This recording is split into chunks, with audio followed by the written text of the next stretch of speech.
मेरे सतगुरु जी सबसे प्यारे, रखे रहे नैना हमारे। मेरे सतगुरु जी सबसे प्यारे, मेरे सतगुरु जी हैं सबसे न्यारे, निरखी रहे नैना हमारे। आज प्यारे गुरु जी पधारे, निरखे रहे नैना हमारे। आज प्यारे गुरु जी पधारे, आज प्यारे गुरु जी पधारे, निरखी रहे नैना हमारे। आज खुशियों की बरसे फुहारे, आज खुशियों की बरसे फुहारे, निरखे रहे नैना हमारे। आज खुशियों की बरसे फुहारे, आज खुशियों की बरसे फुहारे, निरखी रहे नैना हमारे। उठे सागर में जैसे हिलोरे, जैसे वन में है नाचे मोरे। उठे सागर में जैसे हिलोरे, जैसे वन में है नाचे मोर। उठे सागर में जैसे हिलोरे, जैसे वन में है नाचे मोरे। उठे सागर में जैसे हिलोरे, जैसे वन में है नाचे मोर। बजे प्रेमियों के मन में सितारे, बजे प्रेमियों के मन में सितारे, निरखे रहे नैना हमारे। बजे प्रेमियों के मन में सितारे, बजे प्रेमियों के मन में सितारे, निरखी रहे नैना हमारे। आज प्यारे गुरु जी पधारे, निरखे रहे नैना हमारे। आज प्यारे गुरु जी पधारे, निरखी रहे नैना हमारे।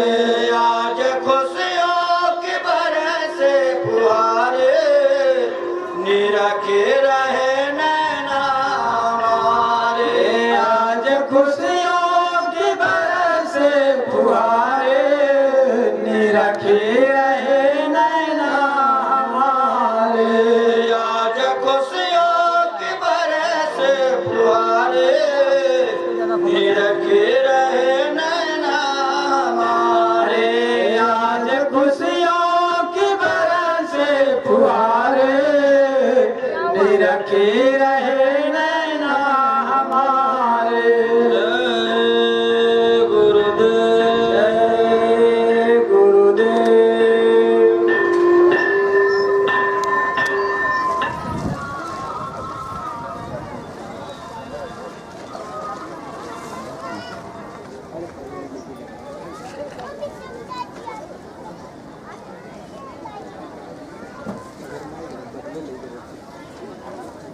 चलो चलो जल्दी चलो, दौड़ के आओ, सत्संग का समय हो गया। सब लोग सामने आके बैठो। एक एक वचन वाणी को बड़ी सावधानी के साथ सुनो। जब तुम सत्संग सुनोगे तब तुम्हारी समझ में आएगा सत्संग किसे कहते हैं। सत्संग कोई कथा वार्ता का नाम नहीं है।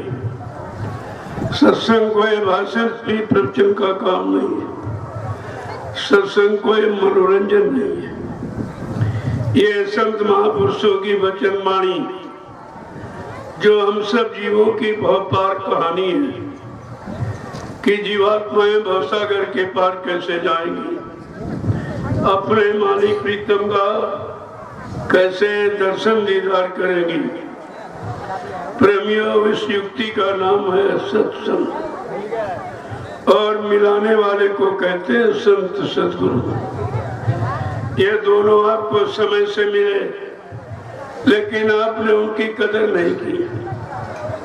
किसी पुण्य कर्म के कारण संत महापुरुषों के दर पे आप पहुंच गए लेकिन आपने उनकी कदर नहीं की, उनको जाना माना पहचाना नहीं और सब धोखा। ये इतना बड़ा धोखा हुआ जिसकी पूर्ति रुपए पैसे दामन से आप नहीं कर सकते, क्योंकि सतगुरु दयाल की दया ये रुपए पैसे से मोल नहीं मिलती और ना ही ये किराए पर चलती। जब जैसे उनकी मौज मर्जी हम सब कलयुग के जीवों पर हो जाती है तो अपनी दया की बरसात करती थी। अब उनकी दया की बरसात में कितने जीव टिक पाते, कितने छोड़ के भाग जाते। इसी को कहते हैं छटनी और कटनी। बहुत पहले एक इशारा किया गया था कि बच्चा जब मेरी संगत बढ़ेगी जैसे नदी में बाढ़ आती, एक दिन मेरी संगत ऐसे ही बढ़ेगी। कहा था बच्चा छटनी होगी और कटनी होगी। अगर जो नहीं मान पाए, बचनों को नहीं समझ पाए, तो कुदरत चटनी भी करेगी। ये सब पहले से आपको बताया जा चुका।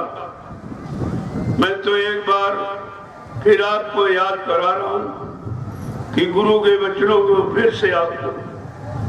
जो भूल गए हो उसको समझ लो और करने लगाओ और चल पड़ो, तो अपनी मंजिल पर पहुंच जाओगे। कहा था बच्चा, जब मेरी संगत बढ़ेगी, मैं एक छोटी सी लीला, छोटा सा खेल करिश्मा करूंगा। देखिए, भी कहा था कि जब मेरी संगत बढ़ेगी तो मैं एक छोटी सी लीला, छोटा सा खेल करूंगा। तुम मेरी लीला को समझ नहीं पाओगे। जो समझ पाएंगे वो परमात्मा के रास्ते पर टिके रहेंगे, नहीं तो सब छोड़ के भाग जाएंगे। कहा था, तुम मेरे चेले हो कि चेलों के चेले? तुम गुरु के चेले हो कि गुरु के चेलों के चेले? जब गुरु से तुम्हारा काम नहीं हुआ, क्या उन चेलों से तुम्हारा काम हो जाए? वो भी चेले इसी गुरु के, इन्हीं गुरु के चेले। जब गुरु के पास काम नहीं हुआ तो इन चेलों के पास क्या रखा? और आप ये भी नहीं समझ पाए हो। तो सब कहा था। मैंने लोगों से पूछा कि आप बाल बच्चेदार हो, सही बोलना। तुमको नामदान गुरु महाराज ने दिया या किसी चेले ने दिया है? गुरु महाराज ने। तुम्हारा हाथ गुरु महाराज ने पकड़ा या किसी चेले ने पकड़ा है? गुरु महाराज ने। तुम्हारी जीवात्मा का उद्धार कल्याण कराने का वादा गुरु महाराज का है या किसी चेले का है? गुरु महाराज का। फिर तुम जा कहाँ रहे? नामदान गुरु से लिया, हाथ गुरु ने पकड़ा, वादा गुरु ने किया, और जा कहाँ रहे हो? चेलों के पास। जो चेले भी नहीं है, जो गुरु की निंदा करे और गुरु को झूठा बोलने वाला, दगेबाजी करने वाला सिद्ध करे, वो चेला है? वो तो मनमुखी है, गुरुमुखी नहीं है। तुम्हें भी पहचान नहीं कर पाए कौन मनमुखी कौन गुरुमुखी। अगर ये जान जाते, समझ लेते, तो इतनी बड़ी भूल आप नहीं करते जो आप कर बैठे हो। गुरु पार करेगा कि चेला पार करेगा?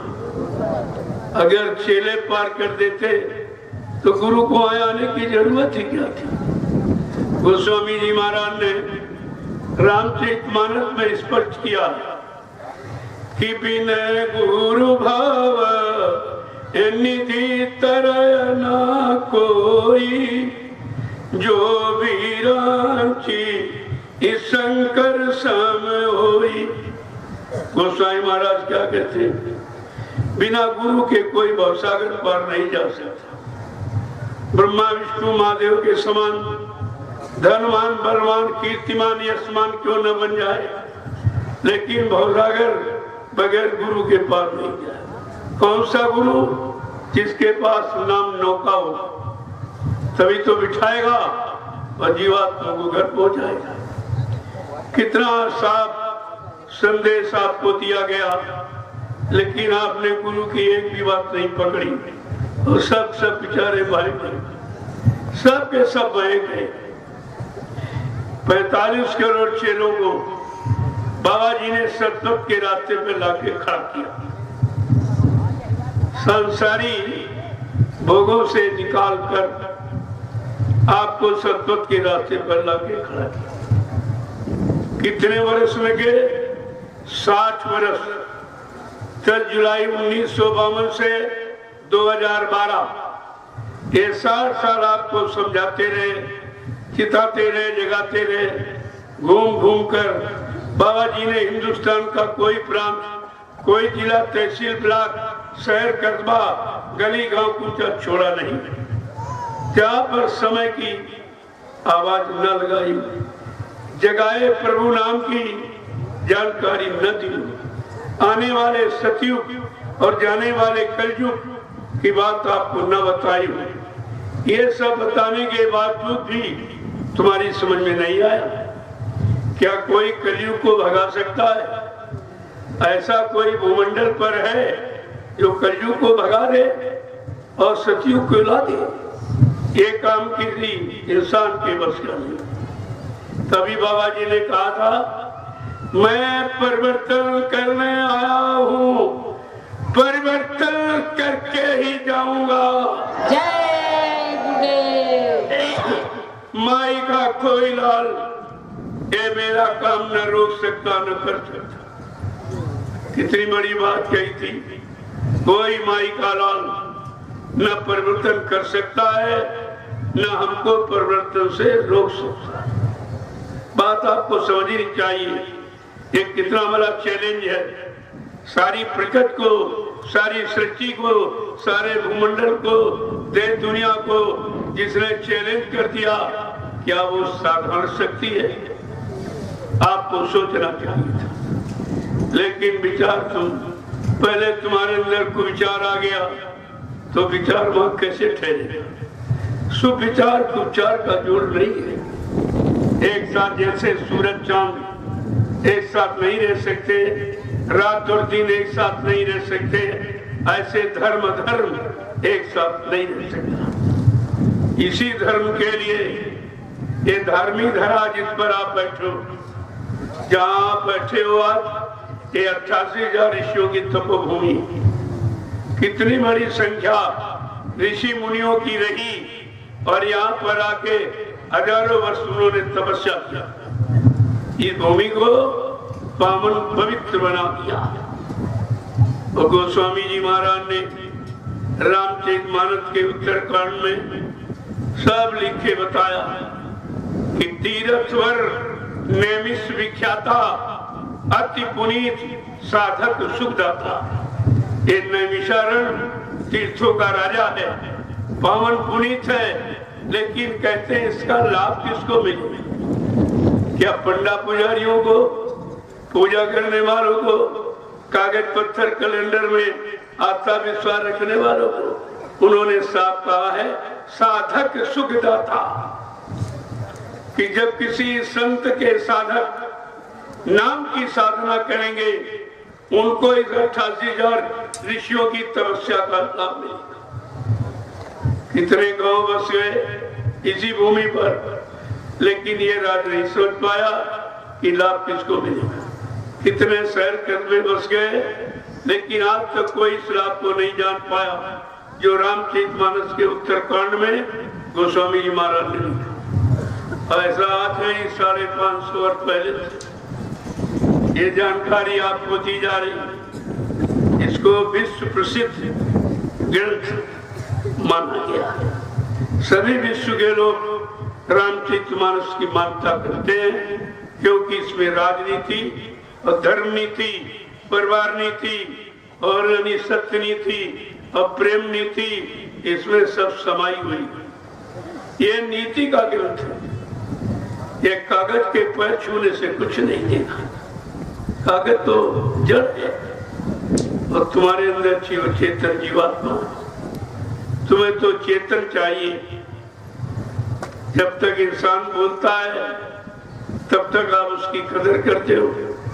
बड़े बड़े पद, डिग्रियां और मतलब सब अधिकार देते हो, लेकिन जिस दिन परमात्मा अपनी चेतन जीवात्मा को इस मनुष्य मंदिर से निकाल लेता है, उसी दिन ये शरीर बेकार हो जाता। फिर उसको कोई नहीं रखता। घर का, परिवार का, आते नाते रिश्तेदार कोई रखना स्वीकार नहीं करते।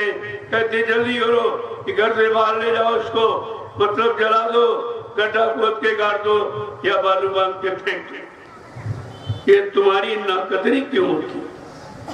ये निरादर क्यों करते? क्या कारण? शरीर तो अभी वही है जो पहले था। क्या चीज इसमें हाथ पैर नाक कान आंख सभी तो मौजूद है, फिर लोग नफरत क्यों करते हैं? कहते हैं वो बोलने वाला चल गया, जो बोलता था वो चला गया। कहा बोलता कौन था? कहते हैं जीवात्मा। तब तो लोगों की समझ में जीवात्मा के बारे में, यहाँ जीवात्मा के बारे में कोई जानकारी नहीं थी। न सज्जू न त्रेता न द्वापर, 5,500 वर्ष कलयुग के निकल गए, लेकिन जीवात्मा की जानकारी किसी ने बताई नहीं। ऐसा मालूम लिया, या तो इनको मालूम नहीं था, या ये राज भेद खोलने का अधिकार नहीं था। कोई न कोई बात तो जरूर रही। तो आपको पूजा पाठ से जोड़ा गया। 3 युगों से आप पूजा पाठ कर रहे हो, अब भी कर रहे हो। जिसकी पूजा करते हो वो तुमको मिला। मैं आपसे ये पूछता हूँ, जिसकी तुम पूजा करते हो वो मिला? वो कभी बोला कुछ? उसने आपको आशीर्वाद कुछ दिया, आपको वरदान हुआ कुछ? ये बताओ, जब तुम कोई काम करते हो, मान लो सपोज आप खेती करते हो, अगर उत्पादन न हो तो खेती करोगे। व्यापार करते हो, अगर मुनाफा ना हो तो व्यापार करोगे। नौकरी करते हो, अगर तनख्वाह वेतन न मिले तो नौकरी करोगे।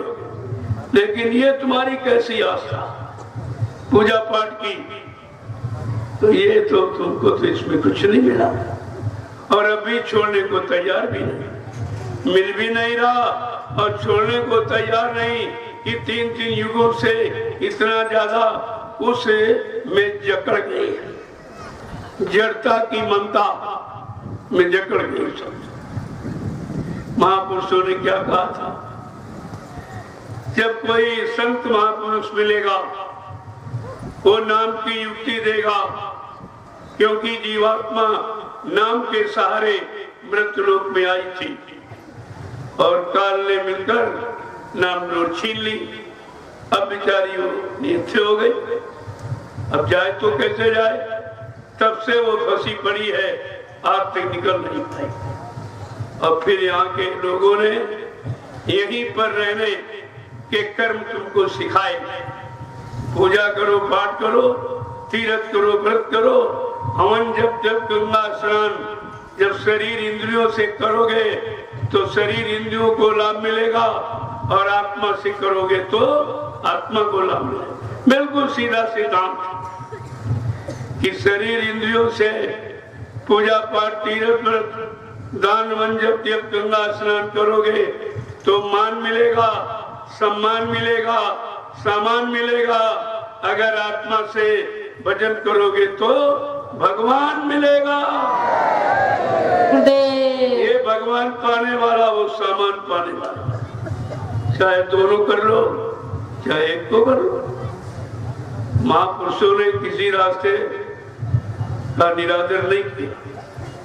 कहा 2 रास्ते हैं, शरीर इंद्रियों का और आत्मा का। क्योंकि शरीर के अंदर जो चेतन शक्ति, ऊर्जा, ताकत, उस आत्मा ही है। आप समझते हो रोटी सब्जी खा के जीवित रह रहे, और मतलब दूध मक्खन मलाई खाकर जब शरीर से जीवात्मा निकल जाती है, तब शरीर में दूध मक्खन डालो, ये खड़ा होगा? ये खाएगा? अरे ये जड़ पदार्थों का प्रयोग जब तक करेगा तब तक चेतन जीवात्मा परमात्मा के अंदर में रहेगा, तब ये जड़ पदार्थों का प्रयोग भी करेंगे। नहीं तो दुकान मकान सब खत्म, डिग्री डिप्लोमा सब खत्म, प्रधानमंत्री साहब, एक नाम तुम्हारा रह जाएगा मुर्दा और मिट्टी। सारे नाम समाप्त हो जाते। जैसे जीवात्मा निकली शरीर से, उसके निकलते ही तुम्हारे सारे नाम, सारे पद, जात, यानी सब चीज समाप्त हो जाती है। तो वो कौन सी ऐसी चीज जिसके निकल जाने के बाद हमारा सब कुछ बेकार हो जाता? वो है परमात्मा की चेतन जीवात्मा। जीवात्मा के बारे में किसी ने बताया?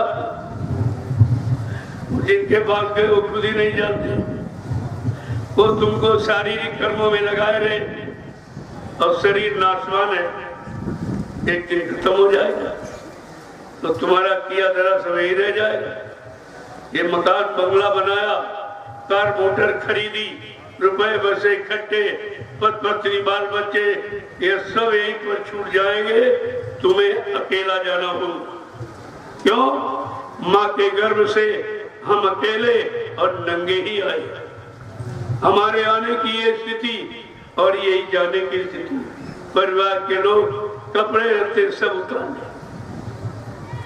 एक कफन नफरत का पर्दा जिसे कफन कहते हो उसको डालेंगे, कहते बस इसके कफन डालो, इसका चेहरा देखा नहीं जा रहा, बहुत भयानक लग रहा, जल्दी करो, इसके घर से निकालो और ले जाओ शमशान भूमि। बीच में कहीं मत रखना, सीधे शमशान भूमि ले जाओ और लकड़ियों पर नंगा रखकर जला के राख देते।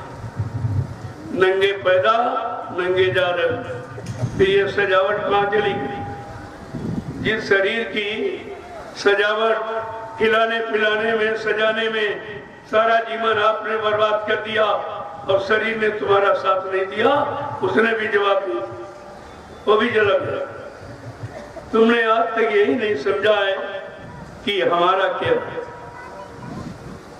अगर आपसे पूछा जाए तो कौन, तो तुम बता सकते, शरीर का नाम बता दोगे, लेकिन ये तो नाम रखा गया है नहीं, ये तो बोलचाल की भाषा और पहचान के लिए माँ बाप ने रख दिया, लेकिन जीवात्मा का तो कोई नाम नहीं, उसका तो नाम आत्मा ही।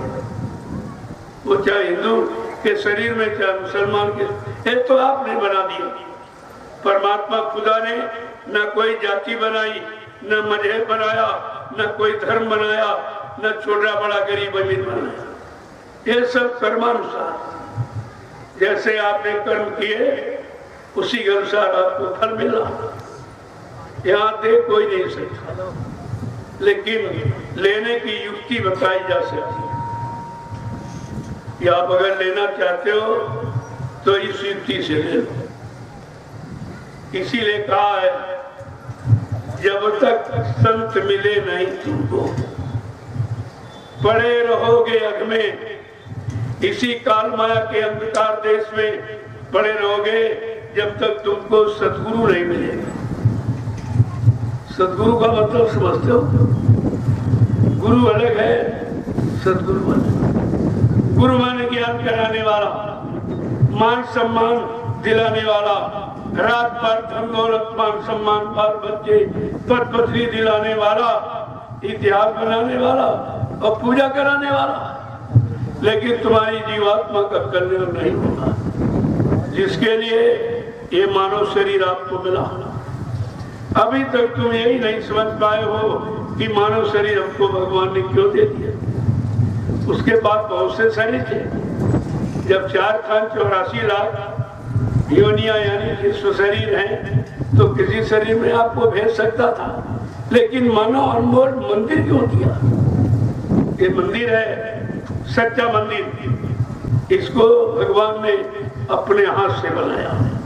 चित जल पावक गगन समीरा, पंच तत्व या रचित शरीरा, काज जल पृथ्वी अग्नि वायु का, इन 5 मसालों को मिलाकर विचित्र कारीगरी से भगवान ने इस मनुष्य मंदिर को अपने हाथ से बनाया। तो मैं आपसे ये पूछ रहा हूँ कि भगवान तुम्हारे बनाए वाले में रहेगा कि अपने में रहेगा? जो तुमने ईंट पत्थर का बनाया उसमें कभी भगवान मिला? कोई बता दे, कोई पंडा पुजारी, मुल्ला मौलवी, ग्रंथी पादरी, कोई बता दे कि मंदिर में, मस्जिद में, गिरजाघर गुरुद्वारों में कोई भगवान खुदा का, कोई देवी देवता आज तक मिला आपको? फिर वहां क्या करें? यही पढ़ लिख करके भी नहीं समझ पाए कि हमें आप कुछ नहीं मिल रहा, तो हमारा यहाँ रहने का मतलब क्या? हम तो उस काम को करते हैं जिसमें कोई लाभ मिले। लाभ की इच्छा से सभी करते हैं, लेकिन जो तुमने पूजा पाठ किया इसमें कौन सा लाभ? जबकि धर्मशास्त्रों ने स्पष्ट कहा है, ना हम बसामि वैकुंठे योगिना हृदय न चा मम भक्त्वा यत्र गायन्ति तत्र तिष्ठामि नारदा। हे नारद, मैं यहाँ कहीं नहीं जहाँ तुम मुझको ढूंढ रहे हो, न कागज में, न पानी में, न पत्थर। मैं तो तुम्हारे सबके अंदर आत्मा रूप में बैठा हूँ। आत्मा ये परमात्मा का अंश है, यानी अंश रूप में हम सबको परमात्मा मिला हुआ। लेकिन अंश, ये अंशी को कैसे प्राप्त करेंगे? जैसे उदाहरण के लिए गंगा की बूंद आप ले आए हथेली पर रखे और सब कहेंगे गंगा की बूंद, तो गंगा में चली जाए। अब ये जा नहीं सकते, क्यों? गंगा से अलग विच्छेद हो गया, अब ये जा नहीं सकते। हाँ, अगर कोई गंगा नहाने वाला रोज जाता आता हो, उसको दे दीजिए, तो बूंद जब गंगा में डाल देगा तो गंगा ही हो जाएगी। फिर बूंद का अस्तित्व समाप्त हो जाता है, वो गंगा ही हो जाए। फिर डाली हुई बूंद आप निकाल नहीं सकते, लय हो जाएगी, समझ आएगी। इसी तरह जब तक आत्मा शरीरों में है तब तक ये आत्मा है। जिस दिन आत्मा को जगाने वाले संत महात्मा मिल जाएंगे और जगाने की युक्ति दे देंगे और ये जाग जाएगी और जो वो रास्ता बताएं उस पर चल पड़ेगी, एक दिन अपने घर पहुंच जाएगी। फिर आत्मा परमात्मा ही हो जाएगी, इसका अस्तित्व समाप्त हो जाता है। लेकिन ये तो बात कोई बताता नहीं है, ये चर्चा केवल सत्संग में होती। इसीलिए कहा कि अन्य युगों में कथा वार्ता और कलयुग में सत्संग। कथा वार्ता सुनाई जाती और सत्संग किया जाता है, कितना अंतर। सत्संग करो, कला कहते नहीं है कि भाई सत्संग करो, सत्संग कहो, सुनो, सुनाओ, इससे लाभ कुछ नहीं। सत्संग करो, कोई काम जब करोगे तो करने का अनुभव तुम्हारे पास हो, वो सत्य है। और सुना सुनाया और पढ़ा पढ़ाया जब तक करनी में नहीं उतारोगे, ये सब झूठ रहे, सब का सब झूठ। ये कागज की विद्या जो काले अक्षरों की आपने पढ़ ली, तुम्हारा तो इसमें कुछ नहीं लिखा हुआ। मैंने लोगों से पूछा कि आप पढ़े लिखे हो कि लिखे पढ़े? कहले ये आप क्या कहते हो? अरे तो सीधे ही कह रहे हैं, तुम लिखे पढ़े हो कि पढ़े लिखे हो? कहले बात नहीं समझ में आई। हमने जो लोग लिख गए उसको पढ़कर डिग्री पाए हो तो डिग्री उसकी है कि तुम्हारी? अरे जिसका अनुभव है वो उसकी है, तुम्हारी नहीं। यही तुम्हारी सबसे बड़ी भूल और अज्ञानता, ये अहंकार, गरुड़, गुमान, घमंड, ये जो करते हो ये सब झूठ है। इसलिए अनुभव करो, अनुभव करो, करनी करो, मार मंडालो, इंद्रिय भोग विसारो, इतना काम करो तुम अब की, फिर आगे की सतगुर जानी का इतना काम तुम्हें करना पड़ेगा। मन को मारने का मतलब मन को भोगों से अलग करो।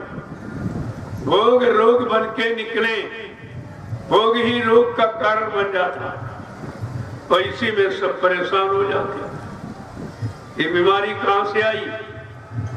ये गंदे खान पान से, गंदे कर्म, गंदे खान पान करने वालों की संख्या जब ज्यादा बढ़ गई तो वायुमंडल दूषित, तो वायु भी दूषित और जल भी दूषित। और जब जल और वायु दोनों दूषित हैं और बगैर जलवायु को हम रह नहीं सकते, तो बीमारी का कारण तो ये धार्मिक देश है, ये भारत धार्मिक देश। धर्म के लिए, धर्म को लाने के लिए, धर्म की स्थापना करने के लिए भगवान राम को रावण से लड़ाई लड़नी पड़ी।